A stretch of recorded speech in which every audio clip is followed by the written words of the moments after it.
you get a little plug there. Or this morning I never got out and kind of picked up the wheat swath to see what the moisture level is. You can also take a little kernel out of the head and chew on it. So I'll get out at the end of this row and maybe check my next row just to see what it's like.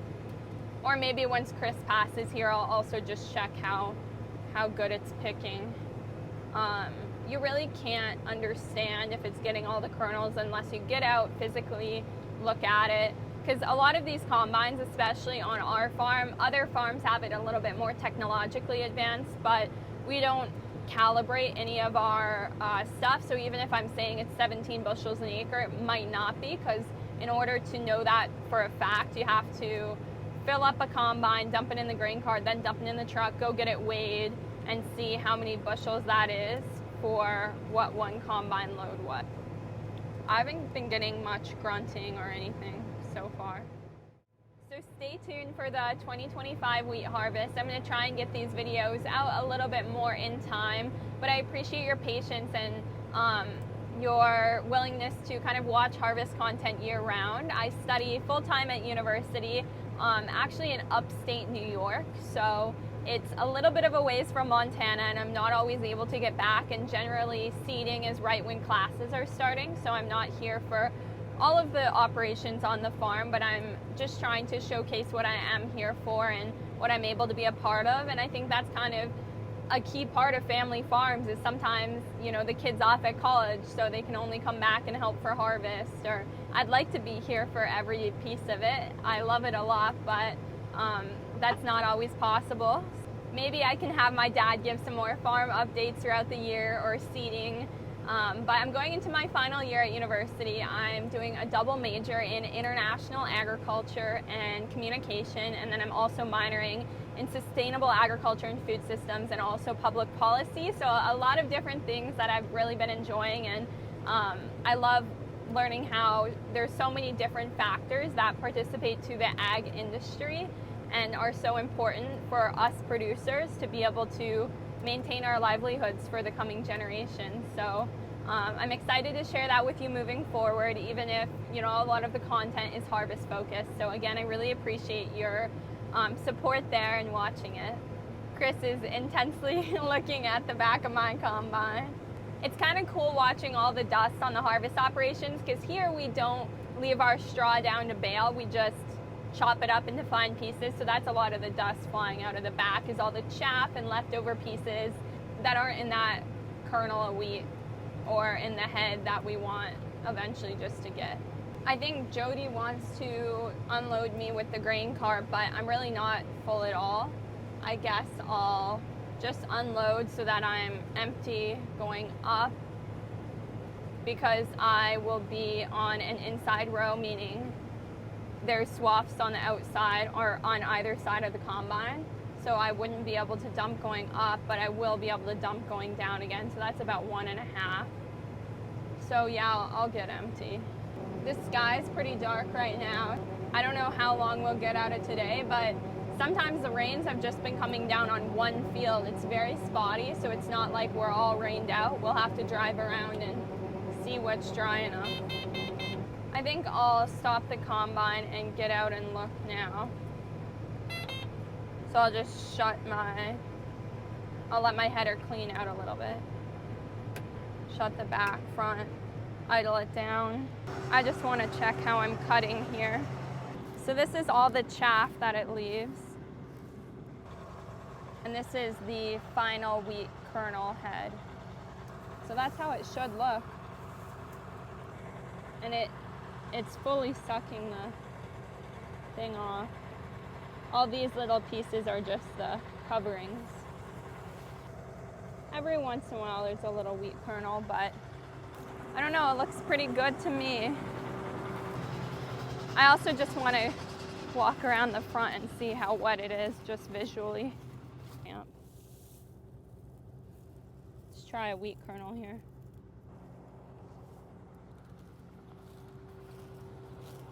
Has a crunch to it, so it can't be that wet. All right, now I better get back in. I'm kind of slowing the production down. Put the back in, then the front in.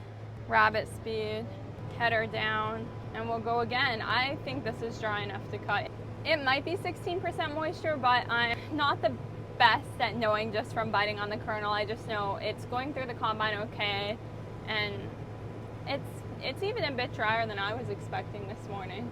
It's a little bit wetter than this when we were cutting it last night. So dump before you start back up, Kate, because you'll need your full empty tank.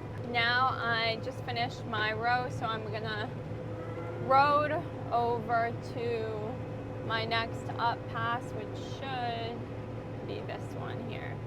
This field we swathed back and forth, and a lot of times we do that now. We used to always swath around and around just so the 3 combines keep going like this, but it works to do the back and forth now. Since I last filmed, I've done just a few more passes up and down, dumped in the grain cart a few times, but I've reached kind of the end of the back and forth, so there's a few sideways rounds just to peel off. My dad told me to come back because lunch will be here soon, but lunch isn't here yet, so I'm just gonna try and get some more harvest in just to keep us running. I think what happened here is there's kind of a coulee that runs through the field, so it looks like we swathed around it. This is my dad's combine right here. He was kind of telling me take a pass back for lunch. I'm just gonna wait here until he can pass by. I didn't hear you, but you got it. I'm waiting here till you pass, but you got enough room to, looks like you do. We have to be really careful with this big machinery in the field. Our number 1 rule is you don't back up with the combine, just because bad things happen and you don't want to get this machinery too close together, whether we're parking at lunch for the night, because bad things can happen that way, and it's very expensive, and it's important and critical that it's running, especially on years like these when we're not able to harvest every single day and we don't have the best conditions. So when we can harvest, like right now, we need to be going full force with all the machines working. And I'm now started in my down row, so I'll catch you back at lunch. I've just parked the combine for lunch and I let it cool down a bit. Grandpa and Chris are here. Chris was running the combine this morning, but we had another employee come out, so here's lunch for today. Do you want to say hi?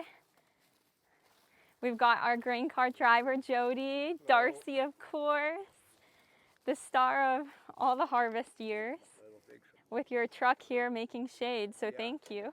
Hi, Grandpa. No, combining. No? Like sub sandwiches if you want. Dad just buried his cookie in the dirt. I was saying I think it might be a 3-second rule kind of thing on the farm. Builds character. What's your thought? Quality. Now, if it was a cinnamon roll, I might be down there. Cinnamon roll would be worse. We got our whole crew here for harvest. Jim's back. We're thankful to have you. I'm doing good. How are you? That's great. We're so happy to have you.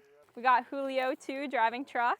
You happy to be back out on the farm? Yes, ma'am. You were on my uncle's operation last year, so we were sad we didn't have you. Yeah, got here a little late, but worked for short. And this year got here early. So. That's awesome. Yeah. You enjoying lunch? Yeah. Yeah, it's really good. Very much. Was ready for it. Yeah. Enjoy it. Yeah. Right? I'm just here for the month, then back to school last year. Yeah, thankfully. Made it the 3 years, gonna finish the 4th. I don't know, I considered, otherwise. But. All right, off from lunch we go.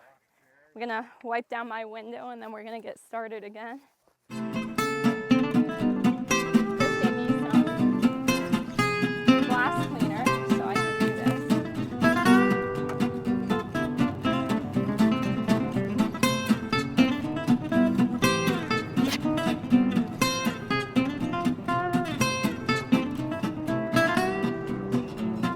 Jim's combine is just getting going. I'm deadheading over to this row to start after lunch. I'm now dumping in the grain cart because it's just about dinner time. I think dinner just pulled up. So we've just been combining away at this field. I don't think there's any new updates. My dad was so funny today because he said, I have to apologize for the swathing job because he thought he swathed this field. And then he realized he was training actually a high schooler we had out here kind of just working for the summer to do the swathing, and he had just messed up in a certain area, which obviously totally normal, it's a learning experience, but it made it a little bit tougher to combine. And then so he was like, oh wait, actually this wasn't me, thank goodness. So it was quite funny. I'm gonna line up here. I rev the machine down so that it can kind of cool off while we wait for dinner to be set up. I'll give you an idea of what the spread is looking like tonight. All the combines line up in a row for dinner, and then you put the header down. And after dinner, we might go for another 2 hours maybe, or hour and a half, so it's not bad. Sometimes I forget how hard harvest is on your body, so I'm always doing these like combine stretches and things like that just to keep my muscles kind of loose and not be too tight by the end of the day. Dad and Jim are getting out of their combines. Dad seems to be looking for something in the header. Maybe you guys can decipher what he's doing. And away he goes. Here we got the setup for dinner. What do you think, Julio? It's good for up north food. Yeah? Okay. Sounds good. You did it a little bit differently. Took the chips instead of the tortilla. Kind of made some nachos. Yep, that sounds good. Here we are. Here's my plate. And then we've got a iced tea is my unsweetened pick. How about you, Darcy? How's the day been treating you? Terrible. Yeah, the trucks have been having issues. Yep. Julio's truck has been overheating, and yours. Yeah. What's... It ain't even that hot out. No, it is. Yeah. You're pulling the hill and stuff, and What do you think's happening with it? it needs to be cleaned out the radiator. All right, back to work, Dad. How you feeling? We might get another rain or a storm tonight. Well, I don't know. Dad's It's like it might storm. I don't know. It says something. the, what do you call it? The radar says it's coming at maybe 8:30. All right. You can kind of see it's dark out. It's feeling a bit windy as well. Happy about dinner. Today feels like it went by fairly fast, actually. But we're getting some good Montana wind. But we really don't need this thunderstorm. Oh my goodness, I just saw lightning out the window. Wow, that's nerve-wracking. I'm gonna put my auger out because I'm heading on a north pass, and when you're heading on the south passes, you can't dump. I'm basically full with wheat, and this very possibly will be the last dump on the go I do, because I was listening to the radio and it looks like we have a severe thunderstorm warning. It's really unfortunate because that's just one of many storms we've had this harvest. I'm gonna wait until he lines up better with me before I start unloading, because he's just, he does a good job with the grain cart really, but it's difficult if you're loading it uneven. Okay, that's not bad. It looks like Jody's in the grain cart training Nate, so that would be good. It's always important to have multiple people who know different things on the farm. I actually don't know how to drive grain carts, so that's one of my goals this harvest, is to learn how. Can you just get slightly over for me? That's a lot better because we're filling in the middle, and I'm not gonna have grain lopsided because the left side has a lot of room, but then the right side overfills. He's still a little far away, but it's still pretty in line. I could have definitely filled that more had it been even to start, but you're full. Actually, there's quite a bit of space left on that left side that I could have gotten the rest of the grain in. So that's why it's kind of important to get it in the center. But that's kind of the combine drivers always being quite picky with the grain cars, so you have to understand their perspective as well. But the tough part about this isn't actually as much lining up with the combine, it's lining up to the trucks because you have to get so close. So actually, during my internship, I had the opportunity to spend a week in Eastern Oregon, kind of at a different origination country elevator, similar to the one that we deliver to, but it's kind of near a river, so I got to see barges being loaded out with grain and things like that, which was super neat. But for the weekend, I had met a farming family, Brocker Farms, so you may have seen the video already, and if you haven't, check it out. They're an awesome operation, about the most technologically advanced and logistically, systematically, all of the above advanced I've seen. But I worked on their farm for the weekend, had the best time, less work, more just hanging out. But there I kind of realized that I have spent so many years driving combine and developed that skill set that that's what my family puts me on during harvest time. But I should be really understanding and learning every single part of the operation. So from truck driving, which I've done a little bit of, to grain car, to even doing the bins. So maybe I need to spend a day doing that to get kind of the full perspective of how the farm operates. And also I think you hold more appreciation for each position if you do something like that. Hopefully we don't get rain soon, although I know it's probably within the next 20 minutes, half an hour, probably max will be rained out. I'm hoping it's not that much and maybe just more thunder, but I really don't know yet. As you can see, the skies are very, very dark. As you can see, the sky is really, really dark, and I actually just saw a big lightning strike, so maybe you'll see one here too. We'll definitely get a storm, but thankfully no rain yet. This is either a water hole, I think, is what this big bare spot with no crops in it. Sometimes bare spots without crops can mean different things. It can mean the soil is too alkali, or it can mean there's a water spot, or many different things. So now I'm gonna set the header back down. So Chris just radioed and said that the two combines at the north, which are Dad and I, should road back down to the other side of the field because we don't have enough time before the storm comes. Jim's radar has said that it will come at 8 p.m. We do have some lightning. I don't see any rain yet, but it's a severe weather forecast.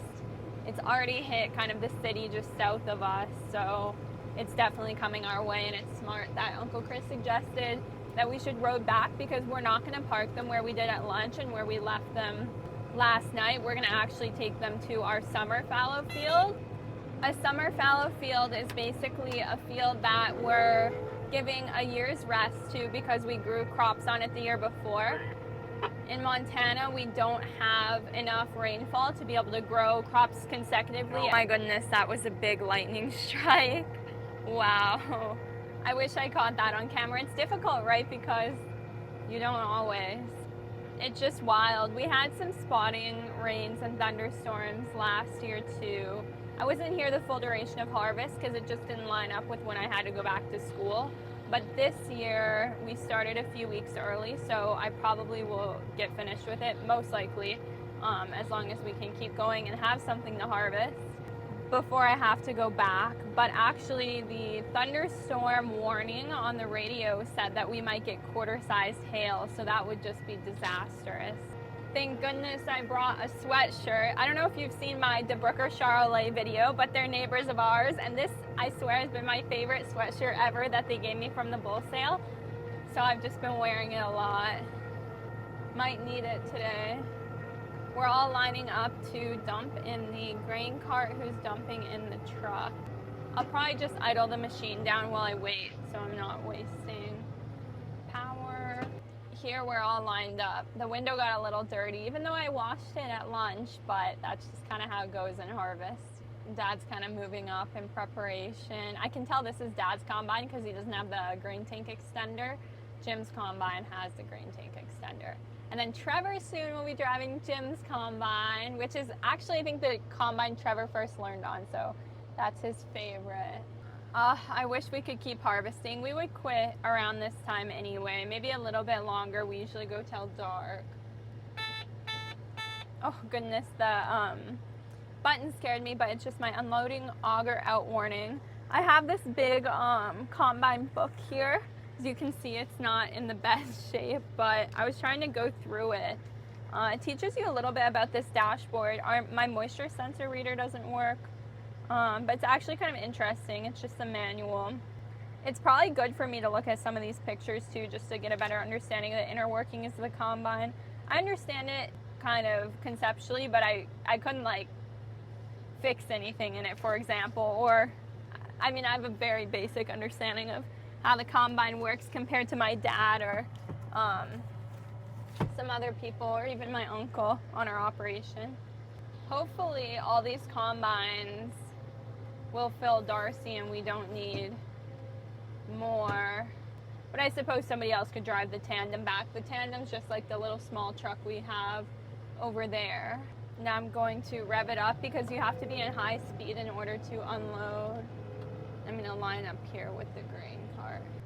Just drove across the road and parked here, so I'm cooling the combine down in the rabbit speed.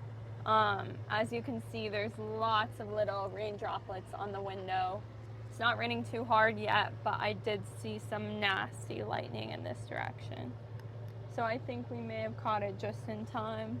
I was explaining the summer fallow because I thought we were parking in summer fallow because it's going to thunderstorm, and lightning, if your combine catches on fire in a stubble field, it's really bad because it'll spread faster. The grain cart's coming. Chris is coming in his pickup. Darcy was behind me in the truck, so I was slow driving the combine, but he just passed.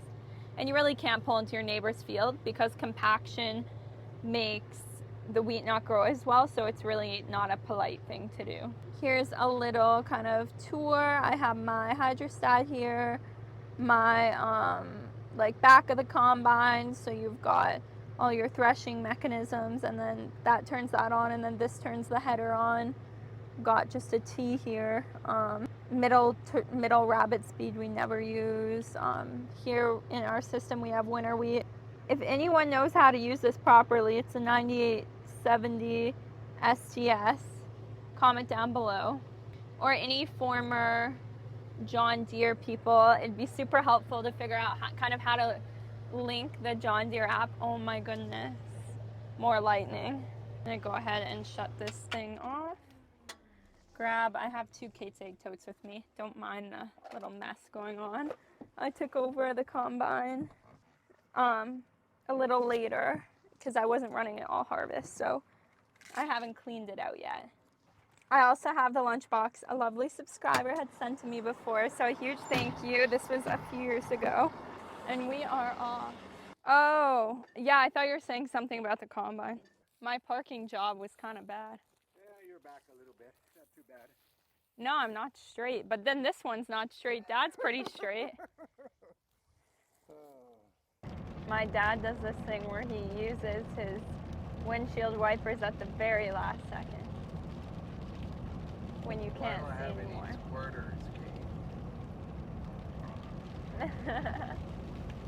See, like you can't even see out of that window. I don't even think I've reached my dig the header out amount that you gave me my first year. No, I've had to dig it out more than 3 times. Had a header then. Yeah, you're not wrong. The only thing I've ever plugged it with is dirt. But dirt. Trust, I dug it out of dirt. Yeah. You didn't even let anyone help me. Alright, so thank you so much for watching today's video. Another day in the life on the farm in Montana. Make sure to like and subscribe. Alright, bye. I know, I'm getting out.